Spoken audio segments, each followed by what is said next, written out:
Bueno, una vez más, aquí veis cómo estamos desmontando la acampada y bueno, así es como funcionan las cosas.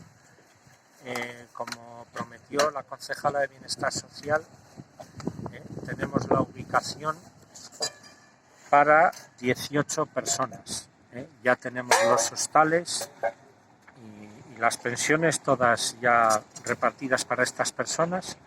Entonces, pues bueno, seguiremos desmontando la acampada, confiamos en ella porque hasta el día de hoy no nos ha fallado nunca, aquí tenéis la prueba, y confiamos que cuando este estado se acabe, pues sigamos teniendo la comunicación y la mano tendida de todo el área de bienestar social, no solo de la concejala. Ahora que está de moda aplaudir a los sanitarios y a los taxistas y a todos, pues también creemos que el área de bienestar social también se merece, ¿por qué no?, un aplauso.